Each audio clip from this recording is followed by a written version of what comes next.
Hermanos, estamos estudiando Romanos y estamos en el capítulo 4. Ya hemos estado estudiando los primeros 3 capítulos del libro de Romanos. Si usted ha estado con nosotros, usted sabe que nuestro tema en el libro de Romanos, basado en Romanos capítulo 1, versos 16 y 17, donde el apóstol Pablo dice, porque no me avergüenzo del evangelio. ¿Por qué razón, hermano? Porque es poder de Dios. Así que basado en eso le hemos encontrado este título para todo el libro de Romanos. Romanos, el poder del evangelio. Así está haciendo un poquito de feedback. El poder del evangelio. Romanos, el poder del evangelio.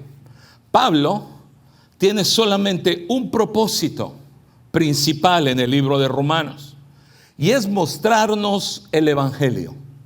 Mostrarnos el evangelio en toda su belleza y que nos admiremos de su poder y de su eficacia. El evangelio, hermano, es la buena noticia. Recuerde que evangelio quiere decir buenas noticias. La buena noticia de que Jesucristo pagó el precio por nuestra justificación. Lo primero que Pablo nos explicó en la primera sección que terminamos un par de semanas atrás, la primera sección del libro de Romanos, que va de capítulo 1, verso 18, a capítulo 3, verso 20, Pablo nos explicó que todos hemos pecado delante de Dios y delante de su ley. Así que el evangelio, el poder del evangelio, es absolutamente necesario. Todos necesitamos el evangelio. No hay nadie que no necesite el evangelio. Las noticias malas, las noticias terribles, son precisamente que somos pecadores y que por ser pecadores en nuestros propios méritos estamos fuera de la gloria de Dios. Las noticias malas es que nadie se puede ganar el cielo. Son noticias malas para nosotros. Nadie podemos ganarnos el cielo por nuestras obras. La justicia no funciona así. De hecho, hermano, tampoco la justicia de los hombres. A ti no te dan una multa de tráfico por los 25 años que manejaste a la velocidad permitida. A ti te dan una multa de tráfico por esa vez que ibas tarde al trabajo y ibas rapidísimo y te agarró un policía. Y tú puedes argumentar y decir, bueno, me he pasado 25 años, ahorita simplemente iba apurado, pero de todos modos te van a dar tu multa o por lo menos un warning. Hermano, no nos dan multa por tener 10 años obedeciendo a los semáforos.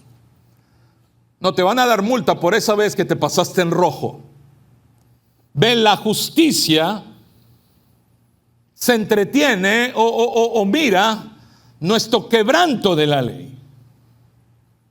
De igual manera, por eso delante del Señor, todos hemos quebrantado su ley y todos merecemos un castigo.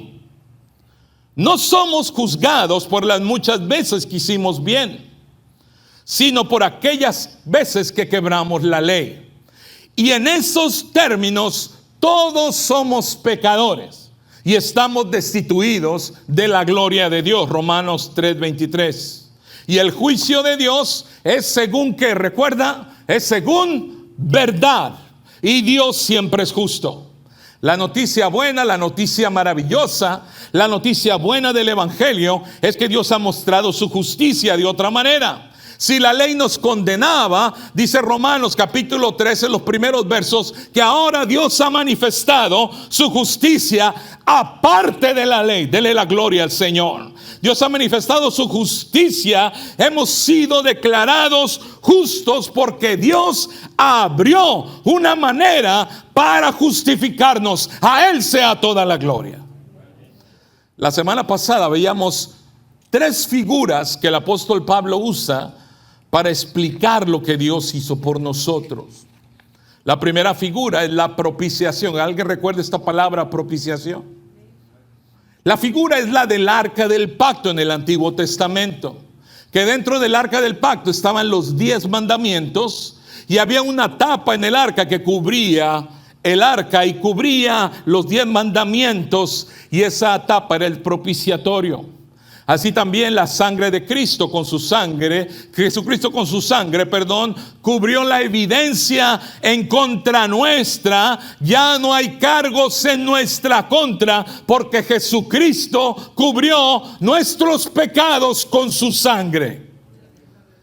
Primera de Juan capítulo 4 verso 10 dice: en esto consiste el amor, no en que nosotros hayamos amado a Dios, sino que Él nos amó a nosotros, dele la gloria a Él, y envió a su Hijo en propiciación por nuestros pecados. La segunda palabra que veíamos la semana pasada es redención. ¿Recuerdan esta palabra?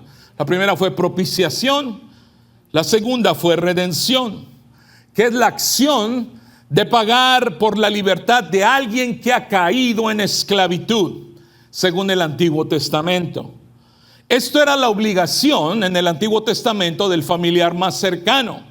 Y la Escritura nos dice, Pablo nos dice, capítulo 3, que Jesucristo es nuestra redención. Él es nuestro redentor. Él pagó el precio por nuestra libertad. Hebreos capítulo 9, verso 11 y 12. Pero estando ya presente Cristo, sumo sacerdote de los bienes venideros, por el más amplio y más perfecto tabernáculo, no hecho de manos, es decir, no de esta creación, verso 12, y no por sangre de machos cabríos, ni de becerros, sino por su propia sangre. Entró una vez y para siempre en el lugar santísimo, habiendo obtenido eterna redención. Hermano, el Señor obtuvo eterna redención. Jesucristo compró nuestra libertad. No para un rato, no para unas horas, no para unos días. Él compró nuestra libertad para hoy, mañana y por la eternidad. Qué gloriosa verdad. La tercera palabra que vimos la semana pasada es justificación, y la vimos brevemente, porque de eso vamos a hablar hoy. Hoy vamos a explicar más detenidamente qué es justificación, y lo vamos a hacer basado en lo que la palabra de Dios nos dice en el capítulo 4 de Romanos.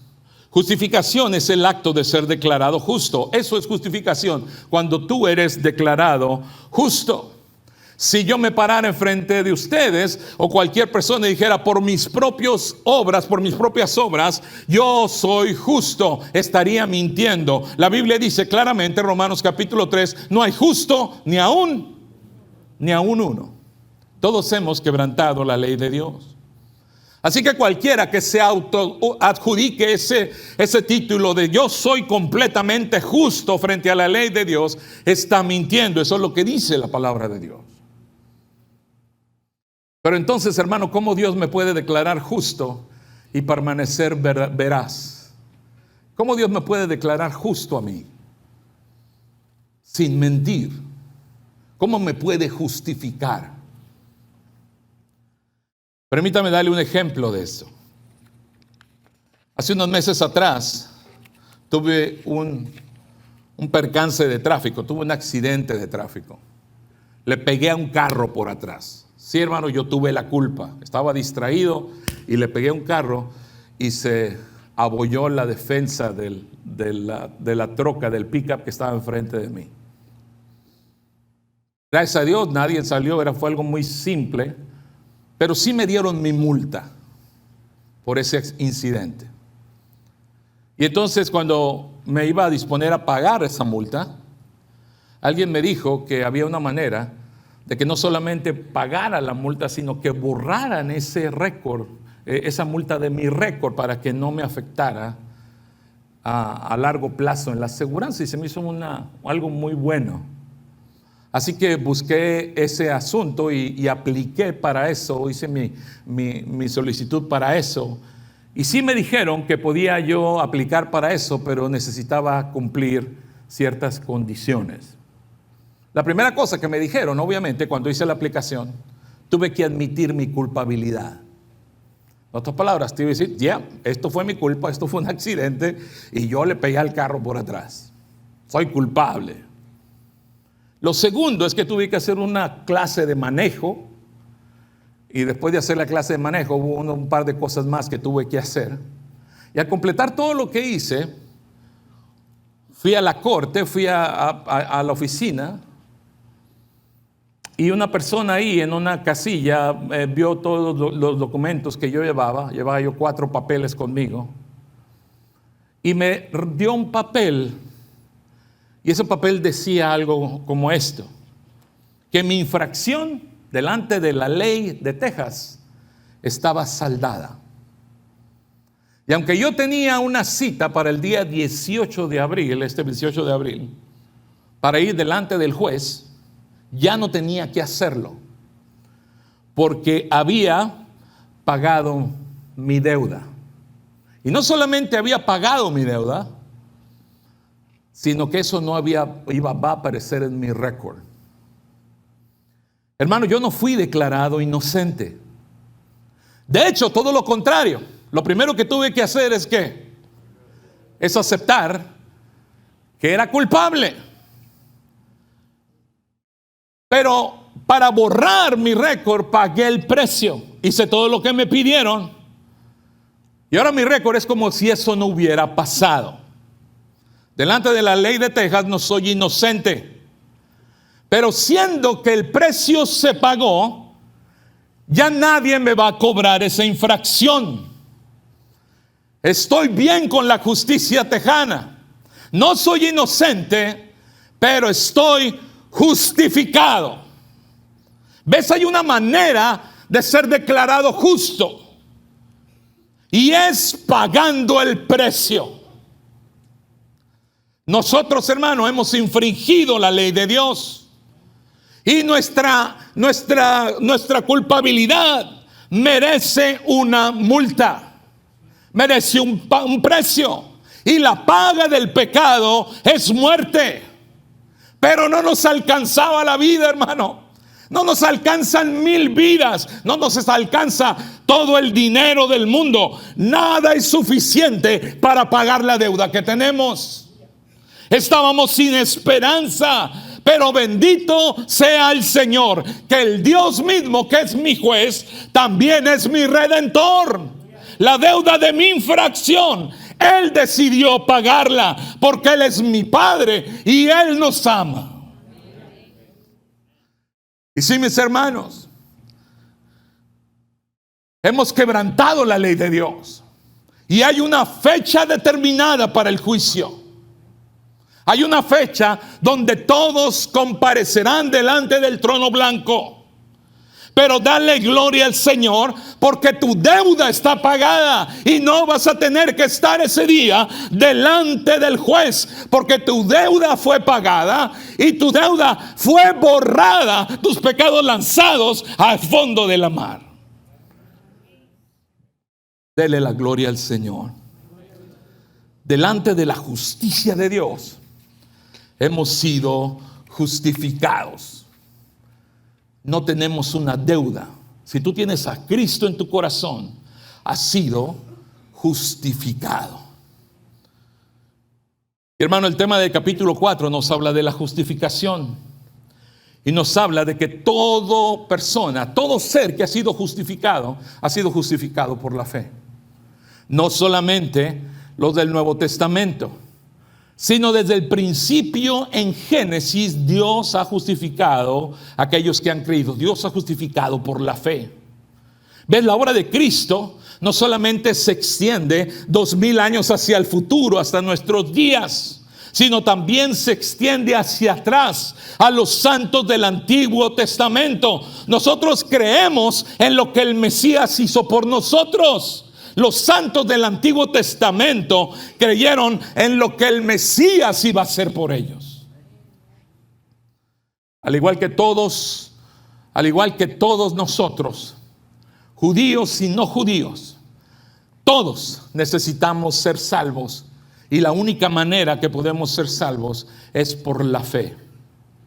Para probar este punto de que todos necesitamos ser salvos y que la única esperanza para nosotros es ser justificados por la fe, creyendo en Dios, creyendo en su Hijo Jesucristo, Pablo nos da el ejemplo de una persona sumamente importante para los judíos. Estoy hablando de Abraham. ¿Quién fue Abraham? Fue el padre de los judíos. Capítulo 4 de Romanos, hermano, habla, todo el capítulo 4 se refiere a la historia de Abraham.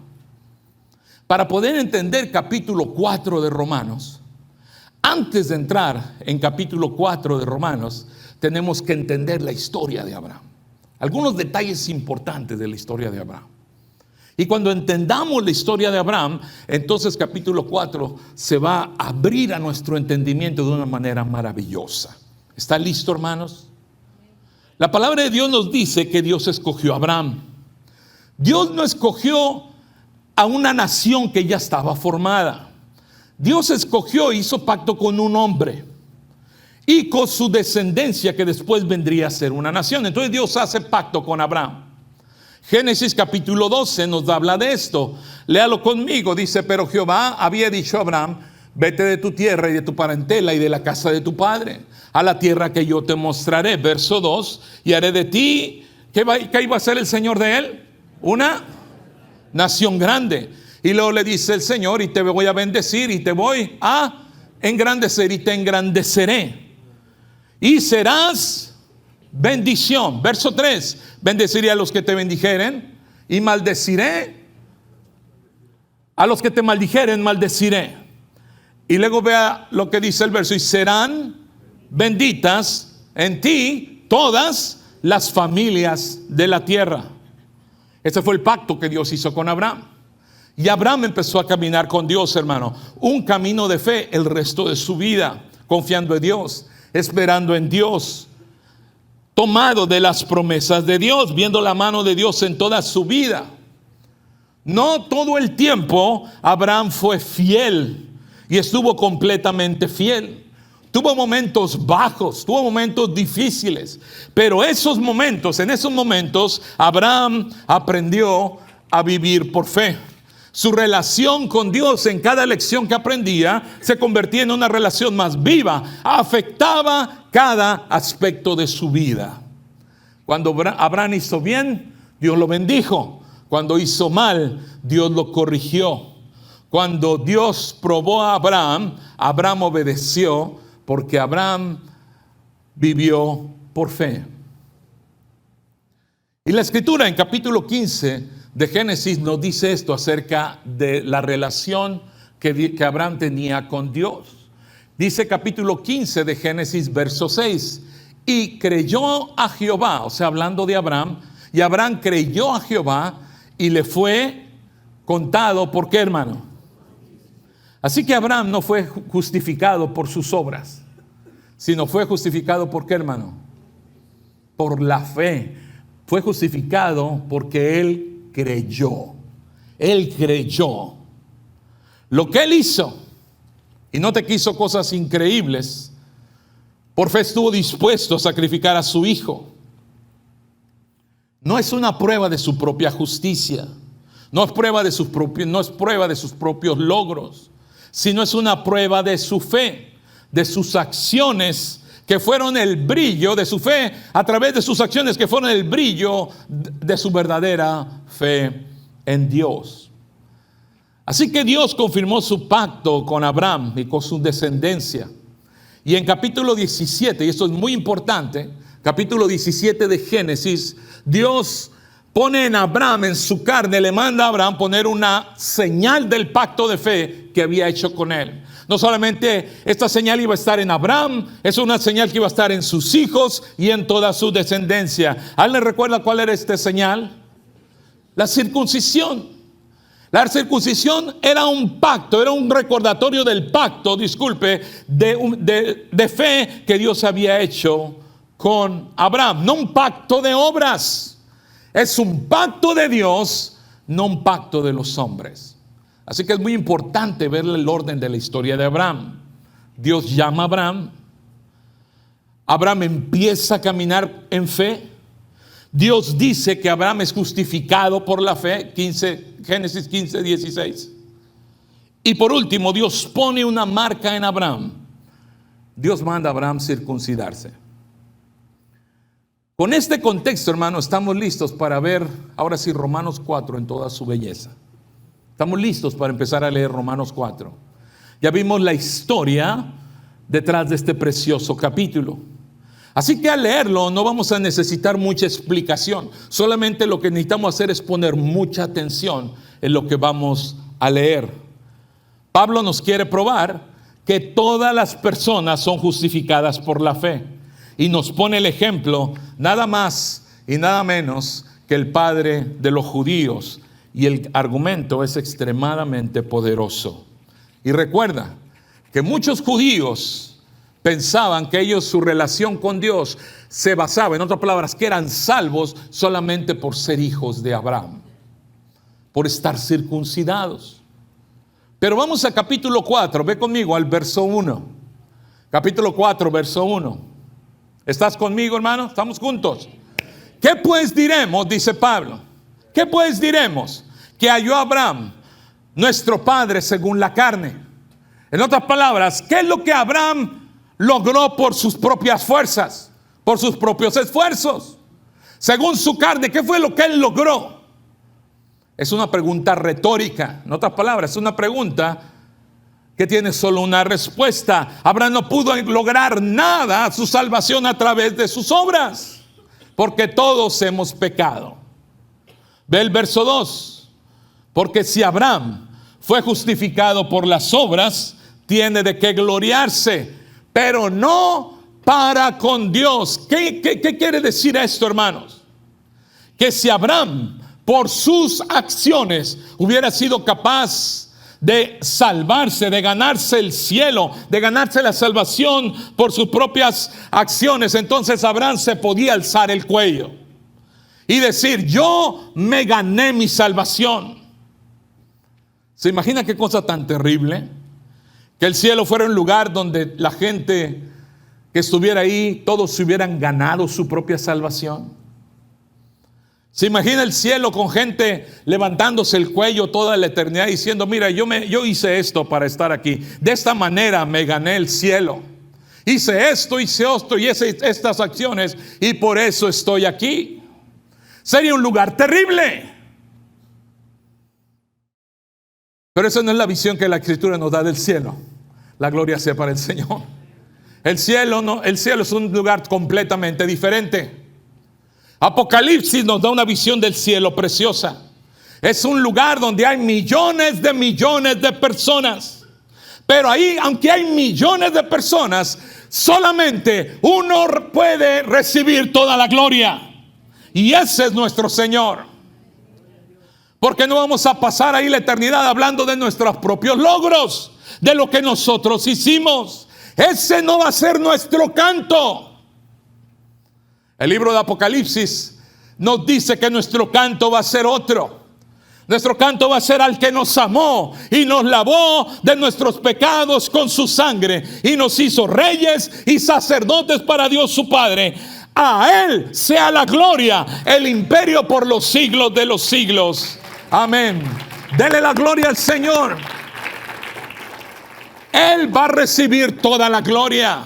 Nadie va a recibir gloria porque Él nos salvó, no nuestras propias obras.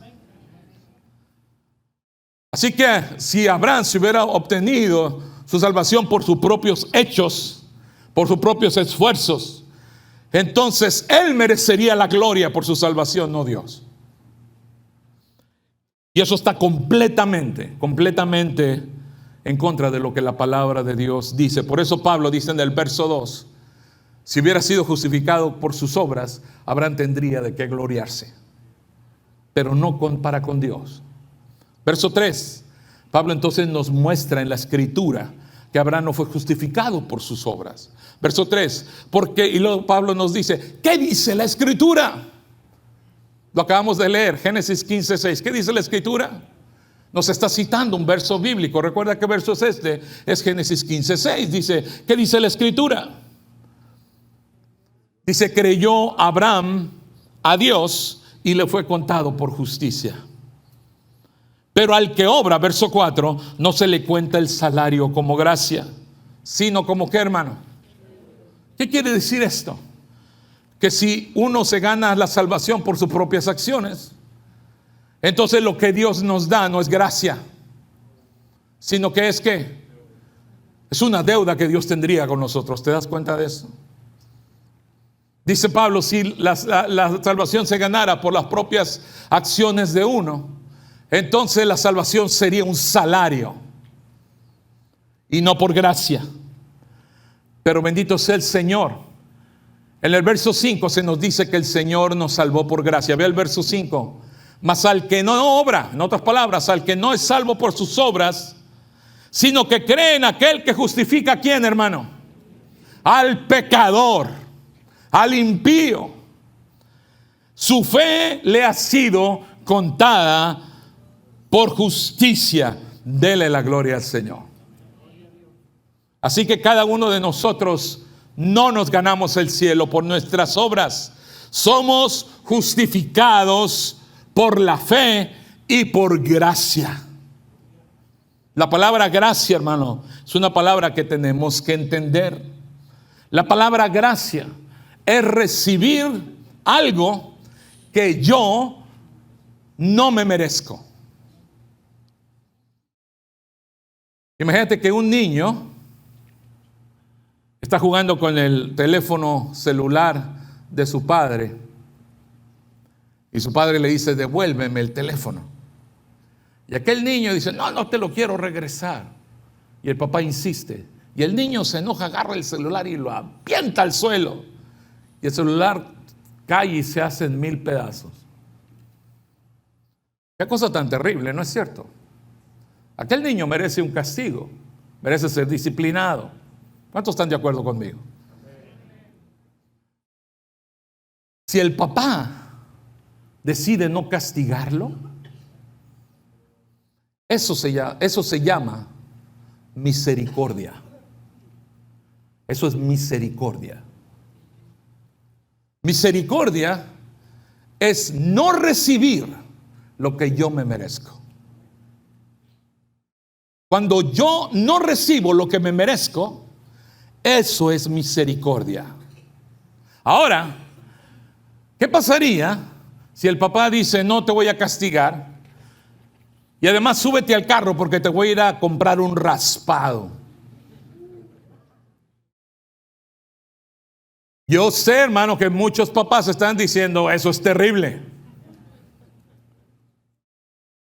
¿Sabe qué es eso, hermano? Eso es gracia. Misericordia es no recibir lo que me merezco. Gracia es recibir lo que no me merezco. Ahora, si a usted se le hace que esta ilustración es muy injusta, es precisamente el propósito. Porque desde nuestro punto de vista hemos recibido gracia, hermano. Y no nos merecemos recibir la vida eterna. No lo merecemos. La única razón que lo hemos recibido es porque el Señor pagó el precio por nuestra salvación. Dele la gloria al Señor. Y Pablo sigue dándonos prueba bíblica del Antiguo Testamento. Ve el verso 6. Como también David habla de la bienaventuranza del hombre a quien Dios atribuye justicia sin obras. ¿De qué bienaventuranza está hablando? Vamos a leer la cita bíblica del Salmo 32, verso 7, diciendo: bienaventurados aquellos cuyas iniquidades son perdonadas. ¿Cuál es la bienaventuranza? El perdón de los pecados. Bienaventuranza es bendición, hermano. Verso 8, bienaventurado, bendecido el hombre, el varón, a quien el Señor no inculpa de pecado. La gloria sea para el Señor. Pablo nos citó Génesis 15:6, diciendo que Abraham fue justificado porque él creyó. Y ahora nos cita Salmo 32, diciendo que Dios es el que perdona los pecados. Nosotros no nos perdonamos nuestros propios pecados. Él nos dio misericordia y no nos dio lo que nosotros nos merecíamos. Y en gracia nos dio lo que no nos merecíamos: la vida eterna. Y el argumento de Pablo se pone todavía más interesante. Siga leyendo conmigo. Es pues esta bienaventuranza, dice verso 9, es pues esta bienaventuranza, o sea, el perdón de los pecados solamente para los de la circuncisión, ¿es solamente para los judíos? ¿O también para los de la incircuncisión? ¿Cuál es la respuesta, hermano? ¿Es solamente para los judíos la justificación? Porque decimos que a Abraham le fue contado por justicia. Pablo va a responder su propia pregunta. Verso 10, ¿cómo pues le fue contada? O sea, en otras palabras, ¿cuándo recibió Abraham esta justificación por la fe? ¿Estando en la circuncisión o en la incircuncisión? Dice Pablo, él no estaba circuncidado todavía cuando Dios dijo que él era justificado por la fe. Así que no lo recibió en circuncisión, sino en incircuncisión. Verso 11. Y recibió la circuncisión entonces después de ser justificado, dice verso 11, ¿como qué, hermano? Como una señal, como sello de la justicia de la fe que tuvo estando aún incircunciso, para que fuese padre de ¿qué? De todos los creyentes no circuncidados, a fin de que ellos, o sea nosotros que no somos judíos, también somos salvos, o nuestra fe fuera contada como justicia. Dele la gloria al Señor. Verso 12. Y también es padre de los judíos, en otras palabras, de los de la circuncisión, para que no solamente, dice, para los que no solamente son de la circuncisión, sino que también siguen las pisadas de la fe que tuvo nuestro padre Abraham antes de ser circuncidado. Qué hermosa es la palabra de Dios. ¿Cuánto le dan gloria a Dios?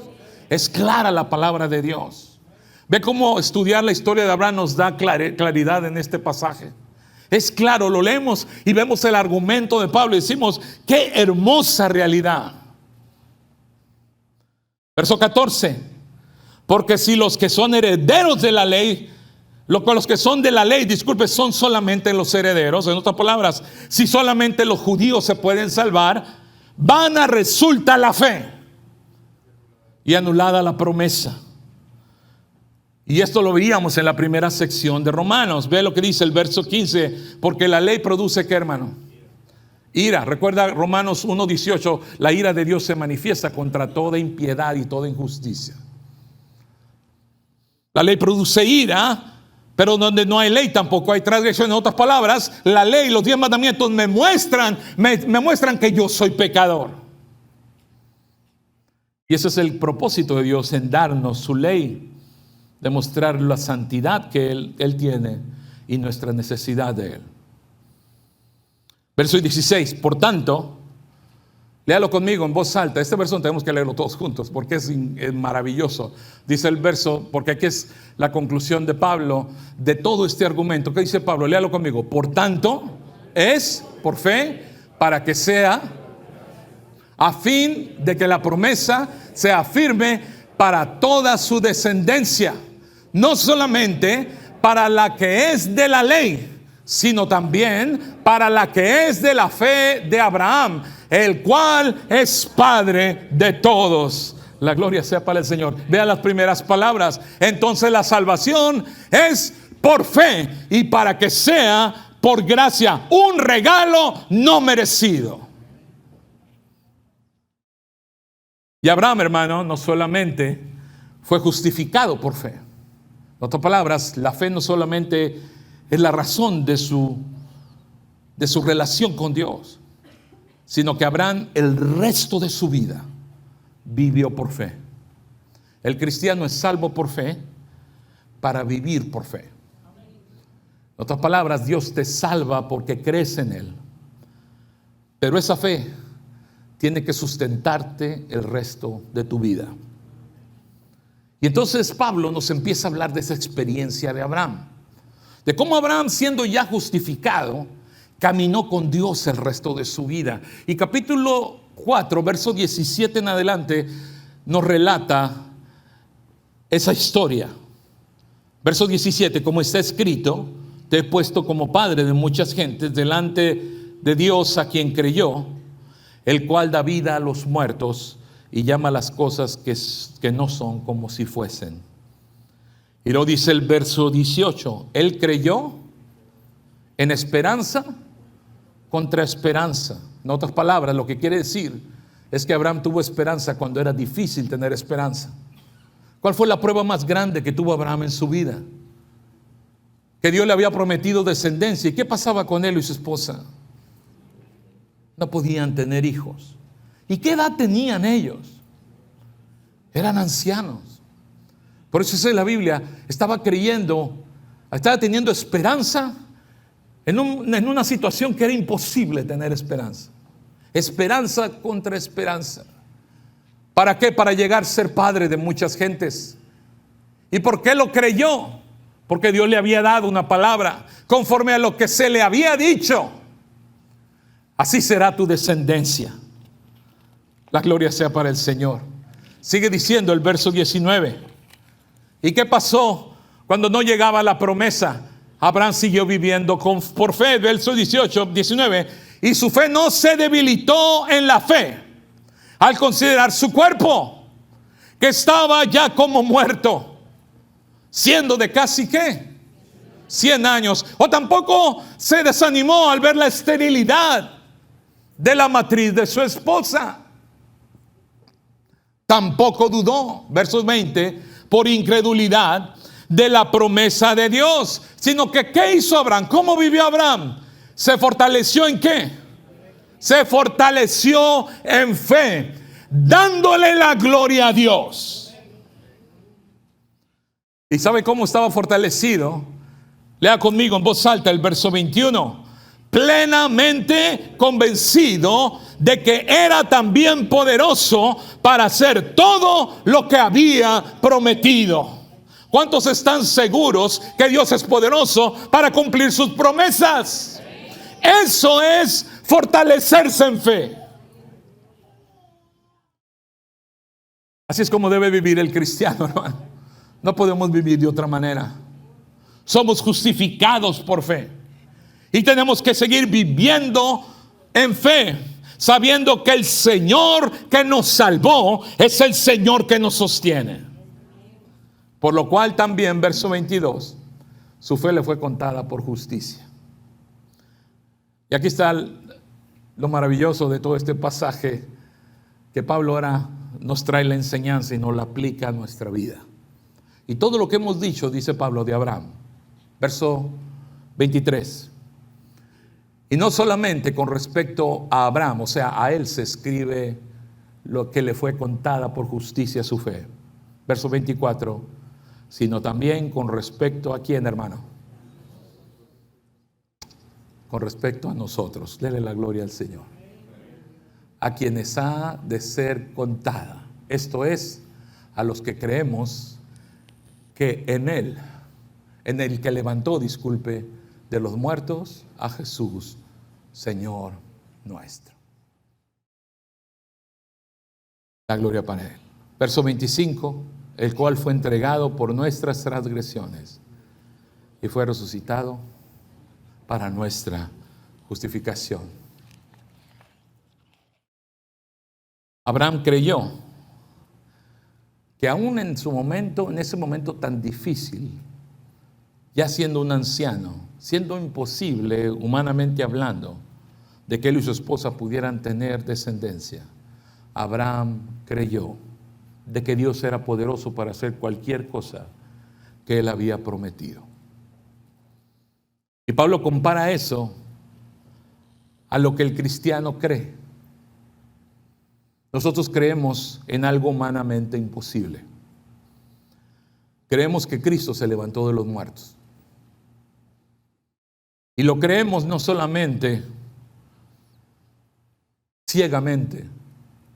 No, hay muchas pruebas en las palabras del Señor. Y pronto vamos a celebrar la resurrección de Cristo. Y la prueba más grande que es que hasta el día de hoy jamás nadie ha encontrado el cuerpo de Jesús. Ni nadie jamás lo encontrará. Porque Él se levantó de los muertos. Y lo creemos. Y ponemos nuestra fe no en un Cristo muerto, sino en un Cristo vivo. En un Señor que vive y reina para siempre. Y un Señor que un día volverá por su pueblo. ¿Y quiénes son su pueblo?